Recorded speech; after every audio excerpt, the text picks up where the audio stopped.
ناخذ اليوم البحر. البحر شنو هو؟ هو عبارة عن منخفض كبير من الأراضي يشغل مساحة واسعة مغمورة بالمياه المالحة. معناها هي مساحة كبيرة من الأرض تشغل مساحة واسعة مغمورة بالمياه المالحة. البحر ميتة مالحة، محاط بعضه أو كله باليابس، بعض منه أو كله محاط باليابس. في الوطن العربي يوجد عدة بحار، أهمها من حيث أهميتها وهي تساعد في المواصلات البحرية، اللي هي بحار الوطن العربي في البحر المتوسط يطل على يطل على شمال على أفريقيا، والبحر الأحمر على برضه حتى هو جنب مصر. فيوجد الوطن العربي عدة بحار لأهميتها من حيث المواصلات البحرية وما يستخرجه من ثروات اقتصادية. شنو هو يستخرج من البحر؟ النفط يستخرج من البحر، صح ولا لا؟ والاسفنج حتى هو يستخرج من البحر، والمرجان يستخرج من والاسماك. باهي. بالاضافه في الصيف نلقوا ان الاسماك هي في الصيف في البحر هي اماكن للسياحه يمشوا فيها الناس باش ايش يعوموا، صح ولا لا؟ صح. ومن ضمن قلنا البحار هو بحر الاحمر وبحر الميت وبحر المتوسط وبحر العرب. معناها البحر هو منخفض كبير من الأراضي يشغل مساحة كبيرة واسعة مغمورة بالمياه المالحة في محاطة بعضها أو كلها باليابس، زي ما فعلنا في الصورة زي الصورة هاد.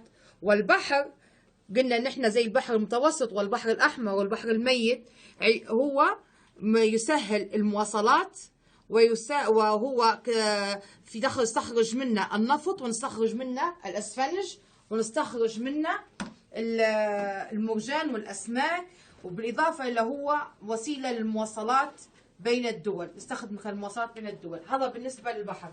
تعال نشوف الجزيره. الجزيره هي عباره عن قطعه من الارض يحيطها اليابس، يحيط بها الماء من جميع الجهات. قطعه ارض في النص يابس، هي عبارة عن قطعة أرض كيف ما عندنا في الصورة هنا، قطعة أرض في النص يحيطها البحر من جميع الجهات. قطعة من اليابس أو من الأرض يحيطها البحر من جميع الجهات. معناها هي عبارة عن قطعة من الأرض يحيط بها الماء من جميع الجهات ويمكن الوصول إليها عن طريق السفن. ما كيف نقدر لما يكون البحر جايها من جميع الجهات ما نقدرش نخشوا لها إلا بالسفن؟ كيف نقدر نخشوا لها؟ مش هنقدر نخشوا لها الا بالسفن. معناها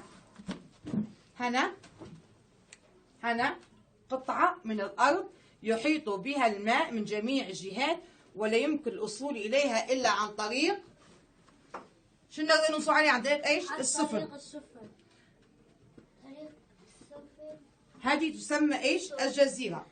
وفي الوطن العربي توجد في وطننا العربي جزيرة فروة وجربة وغيرها من الجزر، وتعتبر المحطات من المواصلات البحرية، وهي كذلك هي مركز لصيد الأسماك والإسفنج. هي مركز مهم لصيد الأسماك. لكن الجزيرة تختلف، الجزيرة مساحتها من جزيرة لجزيرة، فمنها كبير مثل جزيرة بريطانيا وجزر اليابان، هم ضمن جزر كبار، القطعة الأرض تكون كبيرة، ومنها جزيرة صغيرة كيف ما نشوفوا في مالطا وجربة هي حجمها صغير.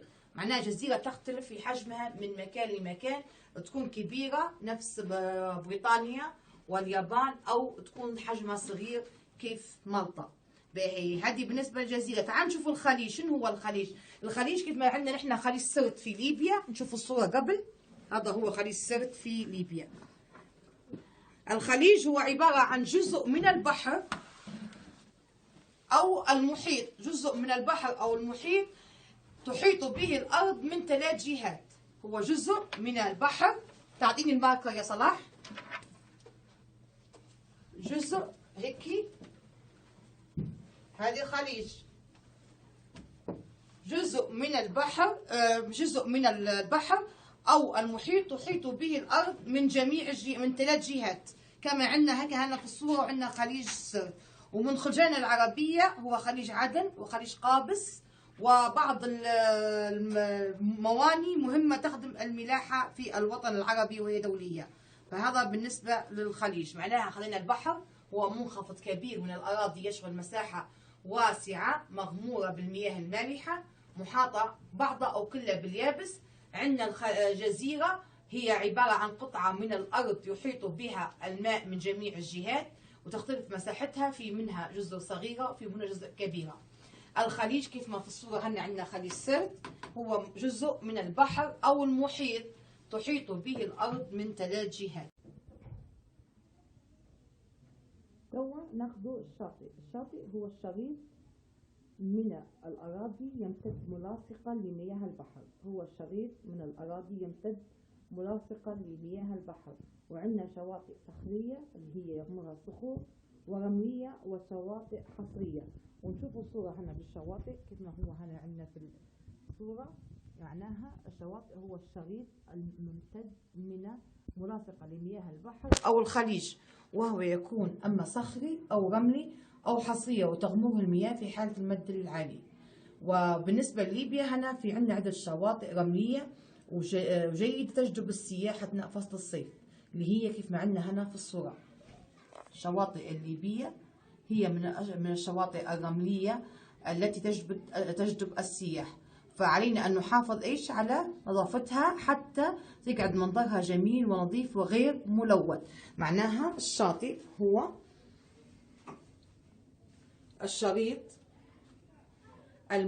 الشريط الممتد من الأراضي ملاصقا يمتد ملاصقا لمياه البحر أو الخليج، وهي أما شواطئ صخرية أو شواطئ رملية، وهي تمتاز شواطئ رملية يوجد في ليبيا شواطئ رملية تجذب السياح، يجب أن نحافظ على نظافتها.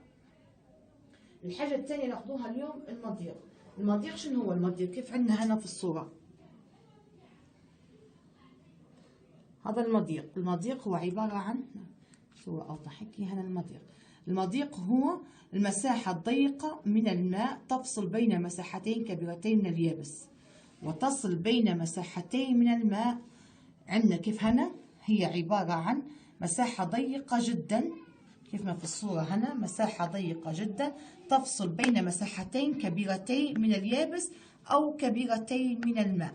هذا الماء وهذا اليابس عبارة عن مساحة ضيقة جدا تفصل بين مساحتين من اليابس أو من الماء. وتوجد في وطننا العربي مضيق كمضيق جبل طارق اللي هو في المغرب يفصل بين المغرب واسبانيا، ومضيق باب المندب حتى هو، ومضيق هرمز، ومضيق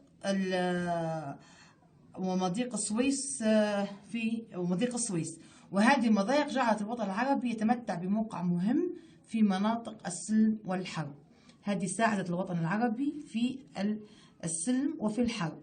والمضايق البحرية كيف ما عندنا هنا في الصورة هذه، كيف ما في الصورة هذه بالضبط.